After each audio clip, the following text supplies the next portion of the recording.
Hello बच्चों, आपकी Nupur ma'am हाजिर है एक और नई वीडियो के साथ। आज हम करने वाले हैं बिजनेस स्टैटिस्टिक्स। तो बिजनेस स्टैटिस्टिक्स में क्या है, ये हम पूरा आज ये सब्जेक्ट करने वाले हैं। हम पहले ना इकोनॉमिक्स कवर कर चुके हैं।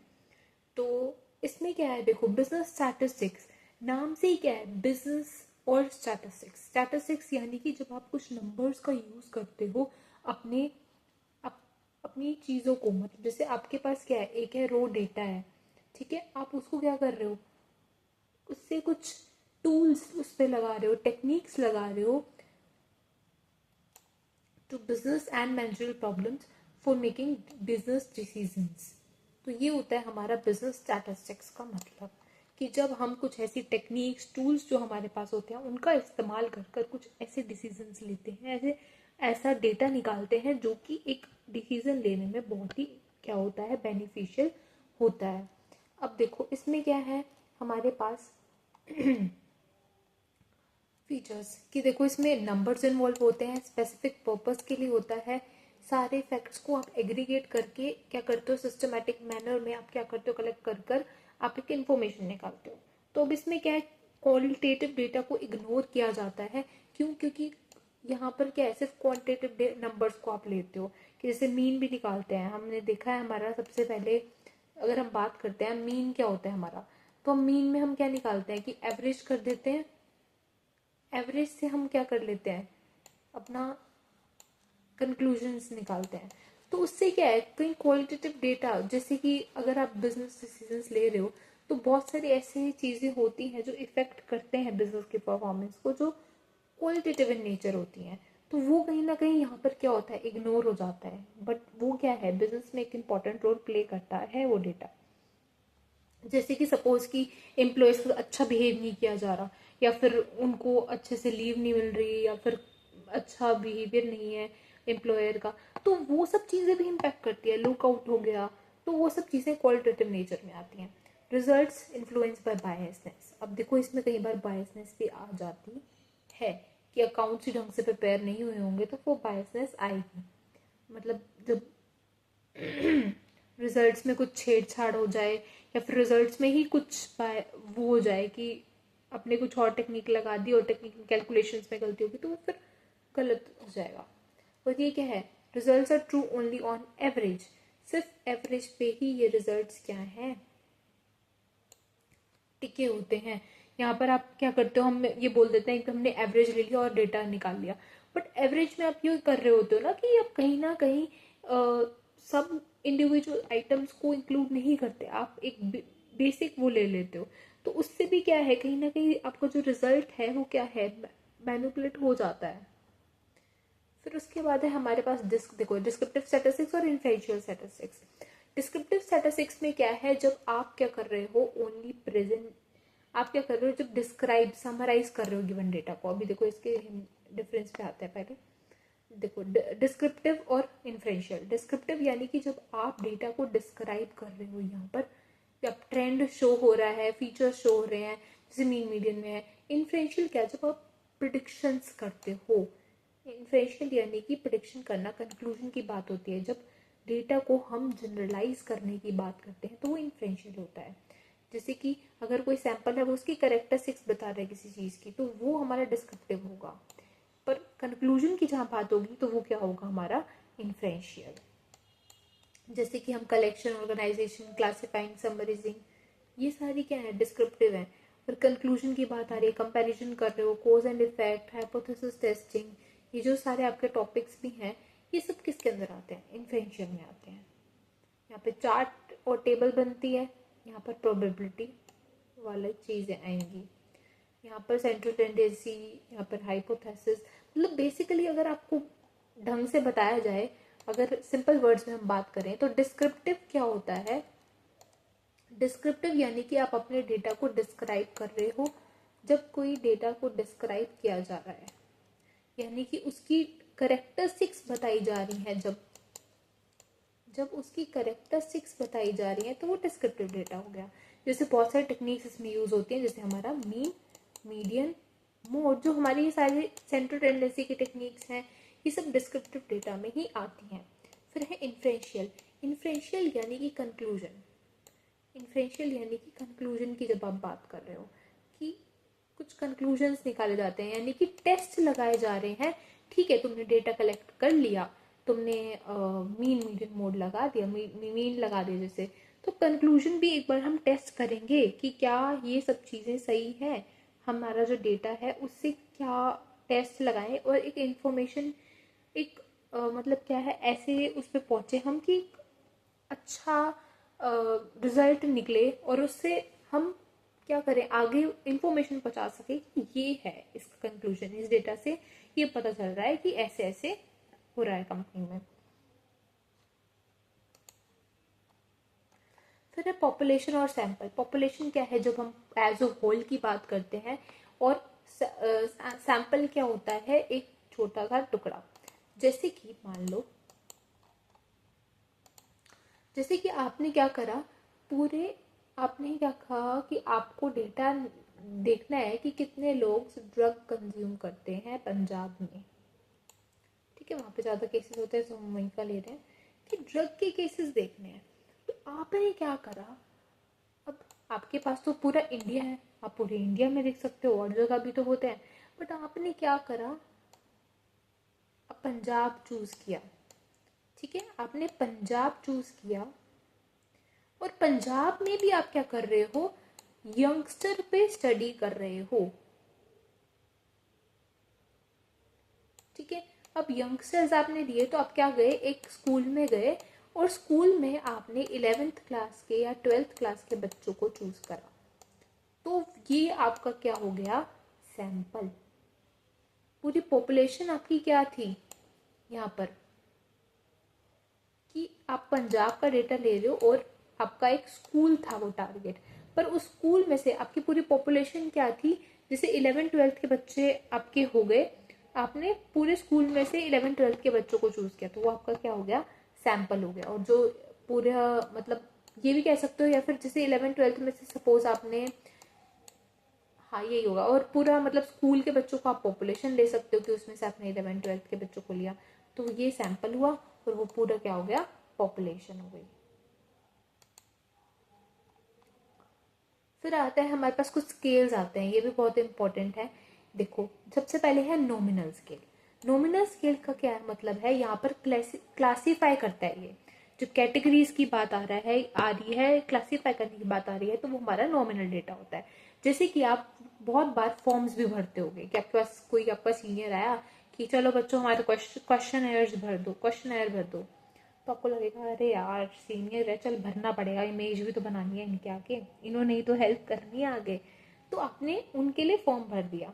या फिर सपोज आप भी बहुत बार क्वेश्चन बनाते होगे अपने उसमें, तो आपके पास एक ऑप्शन आता है कि जेंडर का, जैसे ऑप्शन कि you are a female, male और अदर या ट्रांसजेंडर, तो आप क्या करते हो, जैसे आपका सपोज ये ऑप्शन हो गए 3-4, तो ये मेल है, फीमेल है, ट्रांसजेंडर हो या फिर अदर्स हो, जैसे ऐसा कुछ हो गया, तो अब इनमें से आपने जो सेलेक्ट किया आप कर दोगे, आपका जो भी है।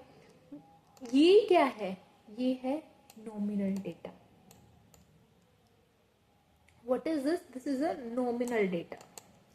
अब अब आप हो, बहुत ऑर्डर करते हो, आपने भूख लगी, जोमेटो से आपने कर दिया पिज्ज़ा ऑर्डर, मुंह में ही पानी आ गया बोलते बोलते, पिज्ज़ा ऑर्डर कर दिया आपने। अब पिज्ज़ा तो आपने ऑर्डर कर दिया, ऐप में दिखा रहा है आ रहा है आ रहा है आ रहा है, और हाफ आवर लेट आया पिज्ज़ा वाला। चलो बुराई की बात नहीं, अच्छी बात करते हैं, तो चलो आपके पास टाइम पे आ गया पिज्ज़ा। अब आपको बहुत अच्छा लगा पिज्ज़ा, तो आपने, या फिर बहुत बार ऐसे भी होता है जब आप जाते हो डिलीवरी वाला खुद कहता है मैम मेरी रेटिंग कर देना, मैम रेटिंग कर देना, रेटिंग, या फिर आप खुद ही कर देते हो कि मैम 5 स्टार दे दो ना, हमारे हमें प्रमोशन या हमारे उससे पैसे मिलते हैं। तो ये जो 5 स्टार आप देते हो ना, ये क्या है, ऑर्डिनल डेटा है। This is what, this is ordinal data. Nominal जब आपने वो भरा, ऑर्डिनल जब आप रैंकिंग दे रहे हो, ठीक है। जैसे कि कई बार आप कपड़े भी ऑर्डर करते हो, आपको लोग अमेजोन पे देखा होगा, अपने फोटोज डाल देते हैं और रैंक देने के लिए इतनी वो कर देते हैं, तो वो भी क्या है, ये सब ऑर्डिनल डेटा है ये हमारा। जब आप रैंकिंग कर रहे होते हो या आपके पास ऐसा कुछ ऑप्शन आता है, जैसे प्ले स्टोर पे भी आता है कि इस ऐप को क्या करो, इतने वो दो, हमारी ऐप को 5 स्टार दो, या इतना वो करो, रैंक करो, अपनी रेटिंग बताओ, तो वो सब ऑर्डिनल डेटा में आता है, ठीक है। नॉमिनल में क्या है, कैटेगरीज है, क्वालिटेटिव इन नेचर है, ये जेंडर हम जो बात कर रहे हैं। यहाँ पर क्या होता है, म्यूचुअली एक्सक्लूसिव है। म्यूचुअली एक्सक्लूसिव यानी कि एक मेल है एक फीमेल है, तो वो दोनों अलग है। तो यहाँ पर क्या है, डिफरेंट ऑप्शंस है, तो अलग अलग है, दोनों एक दूसरे से रिलेटेड नहीं है यहाँ पर, तो म्यूचुअली एक्सक्लूसिव हो जाएगा। फिर है ऑर्डिनल, यहाँ पर आप क्या कर रहे हो, रैंकिंग दे रहे हो, जैसे कि जोमेटो की रेटिंग्स हुई, स्विगी की रेटिंग्स दी आपने, यहाँ पर भी क्वालिटेटिव डेटा है। फिर आता है इंटरवल। अब इंटरवल में एक चीज याद रखना, that it lacks the absolute zero. Absolute zero का मतलब क्या है, जैसे किसी ने पूछा टेम्परेचर कितना हुआ है, आपने बोला, आप यहाँ पर, चलो हमारे यहाँ पे तो होता नहीं था, बट सपोज 0 डिग्री सेल्सियस, या फिर कहीं पर नेगेटिव हो जाता है, तो 0 डिग्री सेल्सियस का मतलब यहाँ पर क्या है, 0 डिग्री सेल्सियस का मतलब ये नहीं है कि डेट की जो आपका टेम्परेचर है कुछ है ही नहीं, zero, there is no temperature, no, इसका मतलब ये नहीं होता। इसका मतलब क्या है कि ठंड बहुत ज्यादा एक लेवल पर चली गई है, तो उसे हम ये बोलते हैं। फिर है हमारा रेशियो स्केल। रेशियो स्केल में क्या होता है, यहाँ पर एब्सोल्यूट जीरो होती है। यहाँ पर क्या है, जैसे अगर मान लो मैंने बोला कि वेट कितना है इसका, या कितने स्पीड से कार चल रही है, मैंने पूछा कि कितने स्पीड से कार चला के आए हो तुम, बड़ी जल्दी पहुंच गए हो, अभी तो तुमने कहा था कि मेरे को हाफ आवर लगेगा और तुम 15 मिनट में पहुंच गई हो, तो वो कितने चला के आई हो, तो उसने बोल दिया 0 स्पीड में। या फिर उसने बोला कि 60 की स्पीड पे चलाई है, तो यहाँ पर तो एक, ठीक है 60 आप मानते हो, उसने बोला कि 0 स्पीड, मतलब ये 0 स्पीड यानी कि कार चल ही नहीं रही, तो जीरो का मतलब यहाँ पर जीरो ही होता है। पर वहां पर जब हमने इंटरवल डेटा पढ़ा, तो वहां पर जीरो का मतलब जीरो नहीं होता। और इस कॉन्सेप्ट को आप याद भी ऐसे कर सकते हो, NOIR, इसे हम ये कॉन्सेप्ट भी बोलते हैं, that is nominal, ordinal, interval and ratio scale, ठीक है। ओके, अब हम इसके कुछ बढ़िया से रेफरेंस पढ़ लेते हैं। देखो यहाँ पर,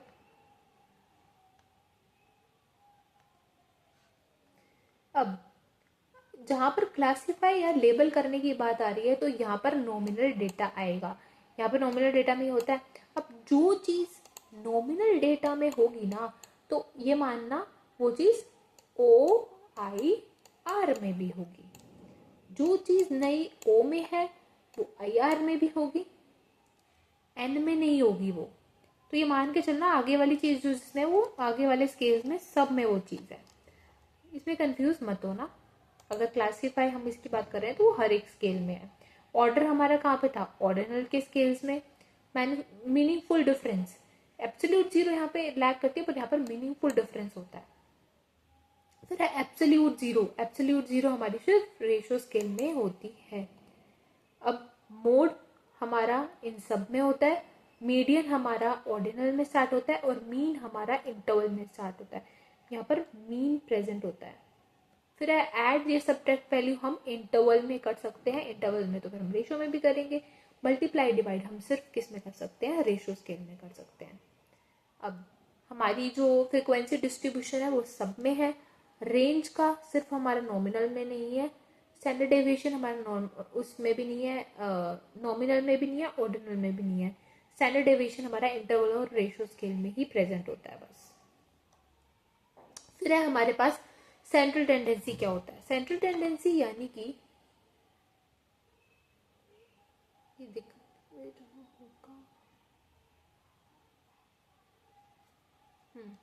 सेंट्रल टेंडेंसी यानी कि स्क्रीन विजिबल, सेंट्रल टेंडेंसी यानी कि मीन आप जैसे मान के चलते हो, तो सेंट्रल टेंडेंसी का मतलब है जो रैंडम आपकी वैल्यूज हैं वो क्या देख, यहाँ पे क्या देखा जाता है कि वेरिएबल्स की कितनी क्षमता है कि वो सेंट्रल जो आपकी वैल्यूज है उसके आसपास रहें। आपकी जो सेंट्रल वैल्यू है यहाँ पर उसके आसपास रहें, वो सेंट्रल टेंडेंसी चेक करती है। अब जैसे कि मेजर्स क्या है इसकी, कैसे कैसे मेजर करते हैं, एक है होता है पोजिशनल मेजर्स, एक है मैथमेटिकल मेजर्स। मैथमेटिकल में आपका मीन आएगा और पोजिशनल में आपका मीडियन और मोड आएगा। मीडियन पढ़ते हैं सबसे पहले, मीडियन यानी कि मिडल वैल्यू। ये क्या है, एक्सट्रीम वैल्यू से इफेक्ट नहीं होती। ऐसे क्वेश्चंस जो ये आपके वाले हैं प्रिंसिपल्स वाले कि क्या क्या इसके वो होती हैं कैरेक्टरिस्टिक्स एजम्पशंस, तो ये याद रखना है, ऐसे क्वेश्चंस बहुत आते हैं कॉम्पिटिटिव एग्जाम्स में। तो median, median not affected by extremely extreme values. Extreme values का मतलब क्या है कि मतलब यहाँ पर जैसे आपका डेटा है 2, 4, 6, 64, तो यहाँ पर ये जो 64 वैल्यू है ये क्या है, एक्सट्रीम वैल्यू है। तो मीडियन या इससे इफेक्ट नहीं होगा क्योंकि मीडियन क्या है, आपकी मिडल वैल्यू है, तो ये यहाँ पर इससे फर्क नहीं पड़ रहा है इसको कुछ भी। तो ये क्या है, और दूसरी characteristics independent of, okay okay okay,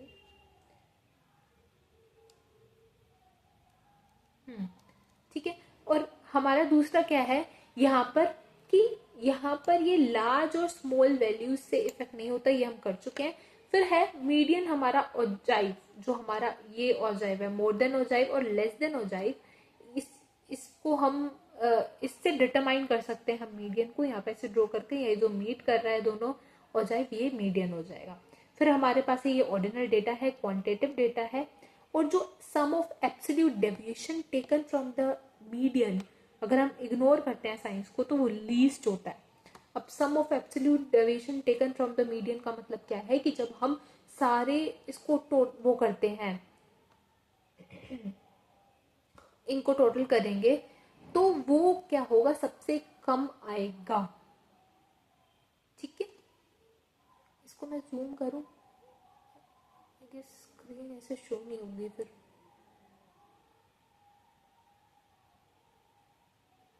ठीक है, यहाँ पर इसको यहाँ पे कुछ एग्जाम्पल्स हैं, इसके थ्रू इसको देख लेना। हम यहाँ पर चलते हैं आगे। It give best averages for qualitative data. अगर सपोज हम क्या कर रहे हैं, मीडियन 3 को न लेके 2 को ले लेते हैं तो वैल्यू ज्यादा आएगी, जबकि अगर हम मीडियन से करते हैं तो वैल्यू लीस्ट आती है। तो ये चीज है। फिर है हमारे पास मोड। मोड क्या है, हमारा हाईएस्ट अकरिंग वैल्यू है। मोड क्या है, हमारा हाईएस्ट अकरिंग वैल्यू है। और यहाँ पर हमारे पास क्या होता है, यूनी मोड, यानी कि जब एक मोड होता है, और हमारे पास जब इल डिफाइंड होता है, तो इल डिफाइंड यानी कि जब मोर देन वन मोड होता है तो उसे हम इल डिफाइंड बोलते हैं। ये क्वांटिटेटिव एंड ये किस लिए यूज होता है, क्वांटिटेटिव एंड क्वालिटेटिव दोनों डेटा के लिए यूज होता है मोड। अब क्या मोड इफेक्ट होता है एक्सट्रीम वैल्यू से, मोड भी इफेक्ट नहीं होता, क्योंकि जो ज्यादा वैल्यू होती है, जैसे कि सपोज यहाँ पर हमारे पास यहाँ पे हमारे पास 2, 2, 4, 4, 4, 8 और 10। अब यहाँ पे मोड क्या होगा, यहाँ पे मोड हमारे पास 4 है। क्यों, क्योंकि 4 ज्यादा बार आया है, तो ये क्या हो गया, मोड हो गया। अगर ये यहाँ पे एक और बार 2 होता तो हमारे पास 2 मोड आ जाते, 2 एंड 4। तो जब 2 मोड, और मान लो सपोज 10, 10, अब एक और मोड आ गया 10, ये 3 मोड होते क्योंकि तीनों ही 3 बार रिपीट हो रहे हैं, तो ये इल डिफाइंड मोड हो गया हमारा। जब 2 बारी से ज्यादा आ जाता, अच्छा एक बारी से जब ज्यादा आ जाता है तो हम उसे इल डिफाइंड मोड बोल देते हैं। एक बार आ रहा था तो ओके, यूनी मोडल है वो। अब मोड को आप हिस्टोग्राम से निकाल सकते हो। ठीक है, अब मोड की एक और फेमस फॉर्मूला है जो आपको याद रखना है that is mode is equal to, mode को हम z से डिनोट करते हैं, is equal to 3 median, median को हम m से डिनोट करते हैं, -2 मीन। ठीक है, ये मीन है हमारा, ये मीडियन है। तो ये फॉर्मूला है, इस फॉर्मूले को याद रखना। इससे और भी फॉर्मूला डिराइव हो जाते हैं। जब आपको मीडियन का निकालना है तो आप इसको यहाँ पे ले आओगे और वैल्यूज को शिफ्ट करके पूरा वो अलग चीज़ है, पर ये सबसे बेसिक है, इसको याद रखना है फॉर्मूला को, क्योंकि इससे क्वेश्चंस बनेंगे बहुत। फिर है हमारे पास अरिथमेटिक मीन। अरिथमेटिक मीन यानी कि मोस्ट रिलेवेंट मीन है ये। बेसिकली आप मीन की जब बात करते हो, आप हमेशा हम अरिथमेटिक मीन की बात करते हैं कि सारे जो आपके आइटम्स हैं, मतलब जितने भी टर्म्स हैं, उन सबको ऐड करके डिवाइडेड बाय में नंबर करते हैं, तो वो अरिथमेटिक मीन होता है। फिर है some of deviations of items is equal to 0। ये क्या बेस्ट है, सबसे रिलायबल है, क्योंकि सब ऑब्जर्वेशन पे बेस्ड होता है। एक्सट्रीम वैल्यू से इफेक्टेड होता है, क्योंकि सबको हम ऐड कर रहे हैं, सब वैल्यूज इंक्लूड हो रही हैं, तो एक्सट्रीम वैल्यू से तो ये इफेक्ट हो गई। फिर है हमारे पास some of deviation of items is 0, कि जब यहाँ से सम डेविएशंस यानी कि जैसे सपोज हमारे पास 1 2 3 4 5 ये वैल्यूज थी हमारे पास। अब डेविएशन निकालने का मतलब क्या है, यहाँ पर यहाँ पे अच्छा इन्होंने दे भी रखा है कि हमारे पास मीन अब 3 है, तो 3 को मीन लेके जब हमने माइनस करा 3 - 1 3 - 2 3 - 3 3 - 4 3 - 5, तो ये कुछ डेविएशंस आ गई हमारे पास, ये डेविएशंस आई हैं, ये तो इनको जब हम ऐड करेंगे ना तो आंसर 0 आएगा। देख लो 2 1 3 3 - 1 2 2 - 2 0, तो ये इसकी एक ये फॉर्मूला है। फिर है पॉइंट ऑफ बैलेंस, कि यहाँ पर सारी सम ऑफ पॉजिटिव डेविएशंस इक्वल होती हैं नेगेटिव डेविएशंस के, जो कि हमने यहाँ पर भी देखा। सम ऑफ स्क्वायर ऑफ डेविएशंस, अगर हम सब डेविएशंस का स्क्वायर कर दें, इसका भी स्क्वायर कर दो, इसका भी स्क्वायर कर दो, तो मिनिमम नंबर आएगा, लीस्ट नंबर मिनिमम नंबर आएगा। अगर हम जो हमारा 3 मीन ना होता, उसके अलावा अगर हम किसी और से करते तो ज्यादा नंबर आता। If each item of original series is replaced by actual mean, the sum of those substitution will be equal to the individual items. अगर आपके पास जैसे हमारा 1 2 3 4 है, अगर हमारे पास मीन जब 3 था, अगर हम 3 से सबको रिप्लेस कर दें तो 3 + 3 + 3 9 12 15 आंसर आ रहा है। पर अगर यही हम जो हमारी इंडिविजुअल सीरीज थी इसको ऐड करें तो भी हमारे पास क्या आ रहा है, 15 ही आ रहा है ऐड करके। तो ये और मैजिक है मीन, अरिथमेटिक मीन का। क्या सबसे पहले क्या था कि अगर हम सब आइटम्स को क्या करें, रिप्लेस कर दें, इसको अगर हम मीन से रिप्लेस कर दें 3 3 3 3 3, तो मिनिमम आएगा हमारे पास नंबर।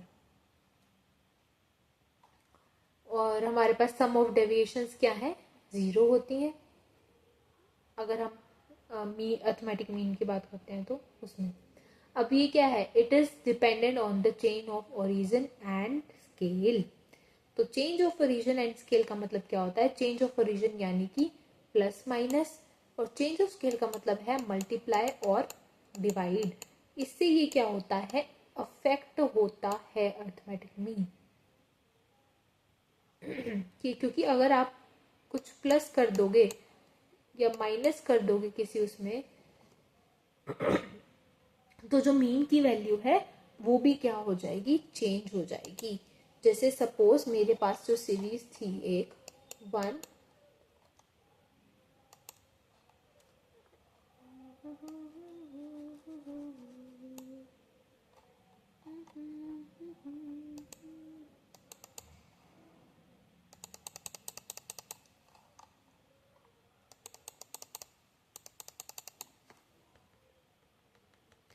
ठीक है।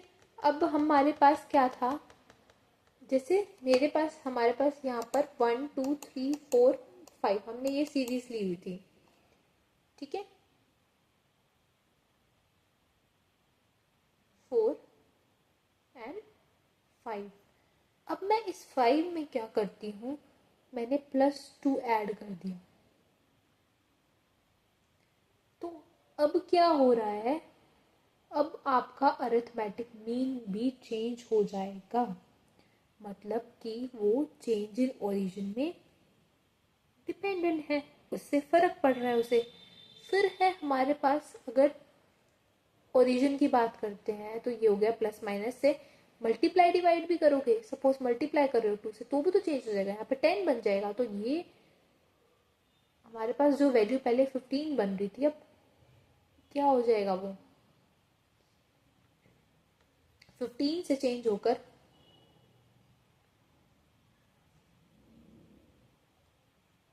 20 वैल्यू हो गई। So it means that it is dependent on origin and also scale,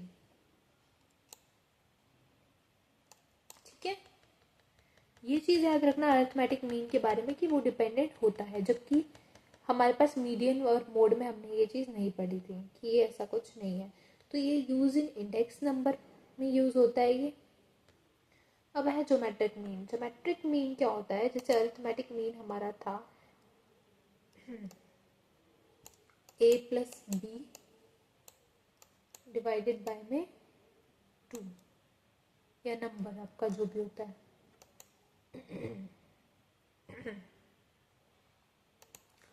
ठीक है। ये था हमारा अरिथमेटिक मीन। फिर आता है हमारे पास ज्योमेट्रिक मीन। ज्योमेट्रिक मीन क्या होता है, it is the root of a b, दोनों आइटम्स का मल्टीप्लाई हो जाएगा। ज्योमेट्रिक मीन क्या है, it is the product of value of series, मतलब बेसिकली क्या है, it is the nth root of the product of all observation. जितनी भी आपकी ऑब्जर्वेशन है उनको आप क्या करोगे, यहाँ पर ऐसे रूट में आ जाएंगी, ठीक है। फिर प्रोडक्ट, अगर हम product of value of all series will remain unchanged if the geometric mean is substituted for each. अगर हम क्या करते हैं, जो हमारा पहले प्रोडक्ट आ रहा था, जैसे 1 2 4 दे रखा है इन्होंने, तो 1 इंटू 2 इंटू 4 8 आ रहा था। अगर हम इसकी जगह हमारे ज्योमेट्रिक मीन को सब्स्टिट्यूट कर देते हैं उसकी जगह, तो भी इसने क्या बोला, हमारा सेम आंसर आएगा। तो ज्योमेट्रिक मीन हमारा क्या था, यहाँ पे प्रोडक्ट 8 आया, तो रूट 3 की आइटम्स थी, तो हमने 3 से किया तो हमारा 2 ज्योमेट्रिक मीन आ गया यहाँ पर। तो अब इस 2 को अगर हम सब्स्टिट्यूट करें 2 2 2, तो भी हमारा 80 आ रहा है प्रोडक्ट। तो ये ज्योमेट्रिक मीन की प्रॉपर्टीज है। ज्योमेट्रिक मीन क्या रहता है, it is always positive and non zero. Geometric mean कभी भी जीरो नहीं होगा, याद रखना, और पॉजिटिव रहेगा क्योंकि अंडर रूट में है वैसे भी, ठीक है। तो ज्योमेट्रिक मीन हमेशा क्या रहता है, पॉजिटिव रहता है। ये इंडेक्स नंबर में यूज होता है, annual return on investment, growth rate, इन सब में। अब हार्मोनिक मीन क्या है, it is the reciprocal of arithmetic mean of reciprocal of individual items. देखो कॉम्प्लिकेटेड नहीं है ये भी बहुत इजी है। ये रेशो और स्पीड में यूज होता है, और ये क्या है, इफेक्ट होता है change in origin and scale दोनों से। अब कैसे, इसने क्या बोला, देखो यहाँ से पढ़ते हैं नीचे से, reciprocal of arithmetic mean of reciprocal of individual observation. तो अरिथमेटिक मीन, सबसे पहले क्या बोला इसने, reciprocal of arithmetic mean. Reciprocal of arithmetic mean, arithmetic mean तो ये होता है, अरिथमेटिक मीन तो हमारा यही होता है ना, यहाँ पे एन नंबर से हम डिवाइड करते हैं। तो ऑब्जर्वेशन थी तो हमने 1 + 2 डिवाइड बाय 2 हमारा अरिथमेटिक मीन आ जाएगा। तो ठीक है, हमारा अरिथमेटिक मीन तो ये होता है। अब इसने बोला उसका रेसिप्रोकल करो, हमने कहा ठीक है हम कर देते हैं रेसिप्रोकल। ठीक है। फिर उसने बोला रेसिप्रोकल ऑफ इंडिविजुअल ऑब्जर्वेशंस। उसके बाद उसने बोला ये जो आपकी इंडिविजुअल ऑब्जर्वेशन है उसका भी रेसिप्रोकल कर दो। तो n इसका रेसिप्रोकल करा तो 1/a प्लस में 1/b, ये हमारा क्या हो गया, हार्मोनिक मीन का फॉर्मूला हो गया। सिंपल। हार्मोनिक मीन को हम क्या बोलते हैं, ज्योमेट्रिक मीन का स्क्वायर बाय में अरिथमेटिक मीन बोलते हैं। ज्योमेट्रिक मीन फिर हमारा ऐसे भी निकल सकता है,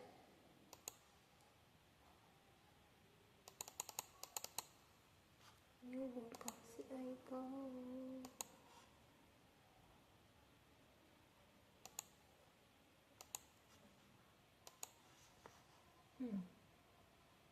देखो अरिथमेटिक मीन हम पढ़ चुके हैं, अभी हम हार्मोनिक मीन पढ़ रहे थे, ज्योमेट्रिक मीन भी पढ़ चुके हैं। तो हार्मोनिक मीन क्या होता है हमारा, इट इज ज्योमेट्रिक मीन का स्क्वायर बाय में अरिथमेटिक मीन। अरिथमेटिक मीन हमने पढ़ा था क्या है, और ज्योमेट्रिक मीन भी, ज्योमेट्रिक मीन का स्क्वायर यानी कि वो जो अंडर रूट था ए बी का वो हट जाएगा, तो यहाँ पर क्या रह गया, सिर्फ ए बी। अरिथमेटिक मीन क्या था हमारा, ए बी बाय में 2, ठीक है। तो यहाँ पर क्या हुआ, जब इसको वो किया तो ये 2 ऊपर चला गया, 2ab बाय में a प्लस b, ये नीचे रह गया। तो ये हार्मोनिक मीन का फॉर्मूला हो गया, ठीक है। और ये याद रखना, अरिथमेटिक मीन बड़ा होता है, फिर उसके बाद ज्योमेट्रिक, फिर उसके बाद हार्मोनिक मीन। अब है अगला टॉपिक डिस्पर्शन। डिस्पर्शन यानी कि कितनी वैल्यूज कि कितना वैल्यूज क्या है एक दूसरे से दूर रहेंगी, ठीक है। डिस्पर्शन यानी कि वेरिएबिलिटी होता है, यानी कि एक दूसरे से या फिर सेंट्रल वैल्यूज से कितनी दूर है वैल्यूज, उसे हम डिस्पर्शन बोलते हैं। वेरिएशन या फिर स्प्रेड, कितना फैली हुई है, कितनी दूरियां हैं उनके बीच में, ठीक है। एब्सोल्यूट और रिलेटिव मेजर्स होते हैं। सबसे पहले ये रिलायबिलिटी मेजर करने के लिए होती है, ठीक है। व्हेन डिस्पर्शन इज स्मॉल, जब डिस्पर्शन स्मॉल है, कम दूरियां हैं, तो वो रिलायबल होती है एवरेज।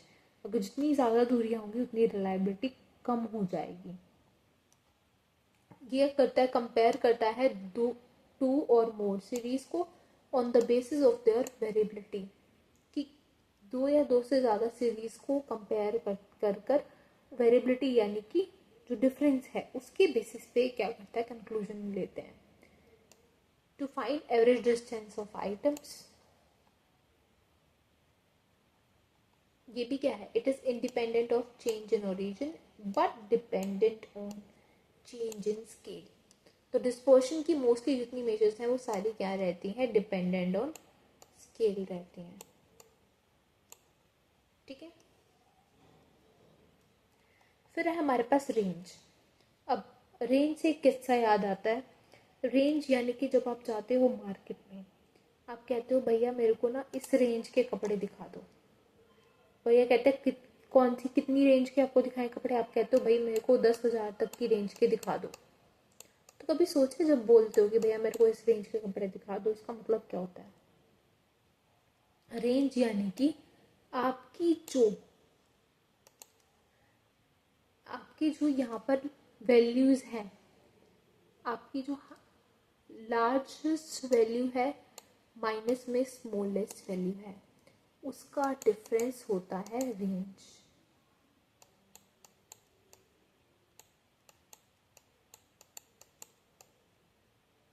ये रिलेटिव मेजर हो गया। अगर एब्सोल्यूट मेजर से देखना है तो बस ये हो गया फॉर्मूला, वो हो गई आपकी रेंज। रेंज में आप क्वालिटी कंट्रोल के लिए ठीक देखते हो, और वही डिपेंडेंट ऑन स्केल है, ये यहाँ पे मतलब फर्क पड़ता है मल्टीप्लाई और डिवाइड से।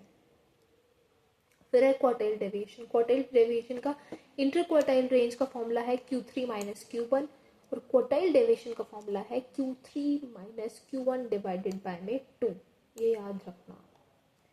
फिर आता है हमारे पास, फटाफट से करते हैं कॉन्सेप्ट्स को। ये क्या है आपकी जो यहाँ पर हमारा क्वार्टाइल डेविएशन था वो भी क्या है, डिपेंडेंट ऑन स्केल है। ये 50% वैल्यू पे डिपेंड के ऊपर ही होता है और ये क्या करता है, इग्नोर करता है 50% ऑफ आइटम्स को और इसलिए कैपेबल भी नहीं है फॉर द एल्जेब्रिक ट्रीटमेंट के लिए। फिर है हमारे पास मीन डेविएशन। मीन डेविएशन क्या है, यहाँ पर साइन इग्नोर किए जाते हैं और मीन डेविएशन का फॉर्मूला है जो आपकी आइटम है माइनस मीन डिवाइडेड बाय में n। अब जब आप मीन का ये कर रहे थे तो ये फॉर्मूला लगा। जब आप मीडियन, इसको हम मीन डेविएशन को 3 तरीके से करते हैं, एक है मीन से, एक है मीडियन से और एक है मोड से। तो सेम फॉर्मूला रहेगा, बस यहाँ पर मीन की जगह मीडियन आ गया, यहाँ पर मीडियन की जगह यहाँ पर मोड आ गया। और कोफिशिएंट निकालना है तो फिर मीन डेविएशन डिवाइडेड बाय में मीन आ जाएगा। यहाँ पर भी मीन डेविएशन डिवाइडेड बाय में मीडियन। अब आता है हमारा स्टैंडर्ड डेविएशन। स्टैंडर्ड डेविएशन का मतलब क्या रहता है, it is called second order measure. इसे हम सेकेंड ऑर्डर मेजर बोलते हैं, फिर रूट मीन स्क्वायर डेविएशन। इसे क्या बोलते हैं हम, रूट मीन स्क्वायर डेविएशन। यहाँ पर रूट की बात हो रही है, root mean square deviation x minus ये बाय में n। जो आपका यहाँ पर मीन डेविएशन का था फॉर्मूला मीन वाला, उसका स्क्वायर कर कर उस पे रूट लगा दिया, बस वही इसका फॉर्मूला है।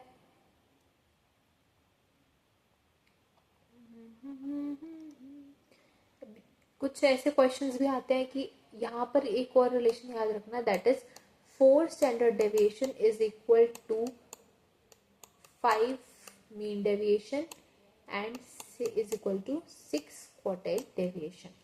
ये वाला फॉर्मूला याद रखना, इससे और फॉर्मूले भी डिराइव कर लोगे आप।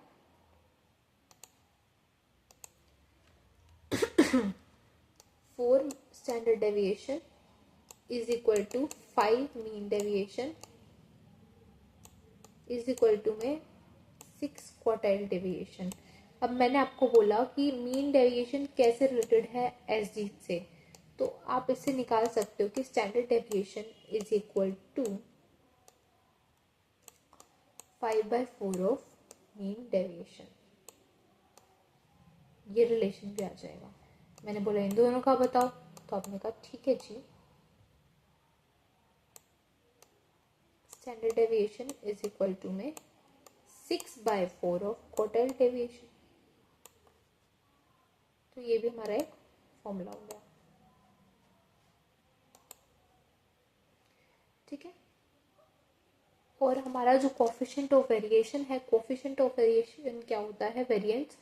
यहाँ पर हमारे में क्या आएगा, हमारा जो डेविएशन है डिवाइडेड बाय में आपका जो पॉपुलेशन का मीन है इनटू में 100, ये हमारा कोफिशिएंट ऑफ वेरिएशन या वेरिएंस बोलते हैं हम इसे। इसका फॉर्मूला ये है, म्यू यानी कि पॉपुलेशन का मीन, स्टैंडर्ड पॉपुलेशन का स्टैंडर्ड डेविएशन इनटू में 100। ये यहाँ पे एक समरी है कि हमारा रेंज क्या है, क्वार्टाइल डेविएशन, मीन डेविएशन, ये सब। और ये हमारा फॉर्मूला जो हम डिस्कस कर चुके हैं पहले ही। यहाँ पर भी समरी है जो हम सब चीज़ें पढ़ चुके हैं आगे। तो यहाँ तक हमारा क्या था, डिस्पर्शन। आगे हम स्क्यूनेस है, स्क्यूनेस के भी आगे हमारे पास फॉर्मूलाज हैं, कुटोसिस है, ये हम आगे पढ़ते हैं अगली वीडियो में, या फिर इसको पढ़ लेते हैं एक बार फटाफट से। देखो स्क्यूनेस क्या होता है, स्क्यूनेस यानी कि असिमेट्री, कि कितना हमारे पास जो कर्व है, अगर कर्व शिफ्ट हो रहा है हमारा लेफ्ट या राइट पे तो वो स्क्यूड होता है। एक होता है आपका नॉर्मल डिस्ट्रीब्यूशन, नॉर्मल डिस्ट्रीब्यूशन यानी कि यहाँ पे हमारा जब कर्व जो है नॉर्मली डिस्ट्रीब्यूटेड है। एक है हमारा, जब मैं इसको यहीं पे समराइज कर देती हूँ, पॉजिटिवली स्क्यूड का मतलब क्या है? देखो, पॉजिटिव, जब आप पॉजिटिव रह रहे हो तो एक टाइम पे आप क्या करोगे? ऊपर उठ रहे हो, लोगों को तुम हजम नहीं हुए तो लोगों ने तुम्हें नीचे लाने की कोशिश करा। तो this is what positively skewed, ऐसे दिखता है ये कर्व। और इसमें क्या होता है, जो मीन आपका होता है, mean is greater than median, greater than mode. फिर आता है नेगेटिवली स्क्यूड। नेगेटिवली स्क्यूड यानी कि आप क्या कर रहे हो, थोड़ा सा गिर रहे हो, फिर नेगेटिव बंदे उससे उल्टा आ जाएगा। यहाँ पर तो गिर गिर के से ऊपर ही चढ़ रहा है, ठीक है, ढंग से बन नहीं पा रहा। मतलब ये वाला नेगेटिवली स्क्यूड वाला क्या रहेगा, यहाँ पर ऐसे करके धीरे धीरे करके ऊपर चढ़ाई करेगा, ठीक है।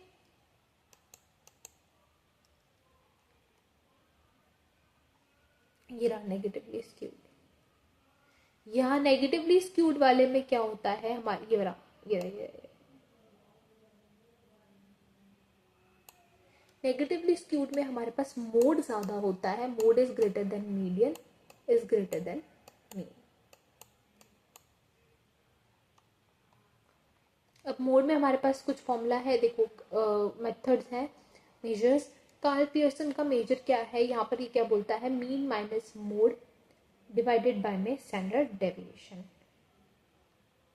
हमारा ये कार्ल पियर्सन ने बोला है। यहाँ पे हमारा सबसे, हम मीन को थोड़ा ओखा मान लेते हैं, मोड हम कहते हैं हमारा थोड़ा क्या है, इजी सा है, तो ओखा माइनस सूखा डिवाइडेड बाय में आपका स्टैंडर्ड डेविएशन, ये हमारा कार्ल पियर्सन का फॉर्मूला बन जाता है। फिर है हमारा कोफिशिएंट ऑफ स्क्यूनेस, हमारा 3 मीन माइनस मीडियन, यहाँ पे बस 3 लगा दिया, और यहाँ पर मीडियन वो उसी फॉर्मूला से आपका निकल के आया है जो हमने पढ़ा था कि मोड इज इक्वल टू में हमने क्या कहा था, 3 मीडियन माइनस 2 मीन। तो मोड को हम क्या बोल सकते हैं, यहाँ पर 3 मीन माइनस मीडियन भी बोल सकते हैं। यहाँ पर अगर हमारे 2 मीन यहाँ पर जाएंगे नेगेटिव होके, हमारा ये फॉर्मूला भी निकल जाएगा। फिर हमारा जो रेंज होती है इसकी -1 से +1 तक की होती है। बोले, बोल, बोल यानी कि गोल होता है, तो यानी कि यहाँ पर क्यू वाली चीजें होती हैं। यहाँ पर क्या है, Q3 माइनस Q2, ये फॉर्मूला आ जाएगा आपका, Q3 माइनस Q2 माइनस ये मेन फॉर्मूला आपका क्या बन के आ रहा है, Q3 प्लस में Q1 माइनस में 2 मीडियन डिवाइडेड बाय में Q3 माइनस Q1।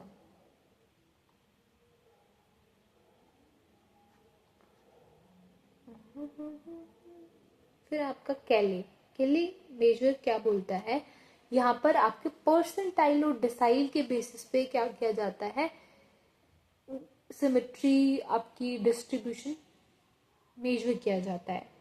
ये क्या है, लार्ज डेटा सेट्स के लिए यूज किया जाता है। ये वाला क्या था हमारा, ऑर्डिनरी डेटा के लिए बेस्ट था मेजर करने के लिए, ठीक है। इसका फॉर्मूला ना इतना वो मत करना, ये याद रख सकते हो आप। और इसका ना, इसमें यही डिफरेंस है कि देखो, यहाँ पे उस वाले में क्या है, Q3 वैल्यू हमारी ये हो गई minus Q1, sorry plus Q1 minus 2। अब बीच में हमारा क्या आता है, यहाँ पर मीडियन आता है ना, तो हम इसको क्या ले सकते हैं, -2Q2 जो हमारा बीच में आता है, यहाँ पर हमने बात की थी। फिर यही Q3 माइनस Q1, इजी तो है ये फॉर्मूला, ठीक है। सेम कैले का भी आ जाएगा परसेंटाइल वाला, P90 प्लस में P10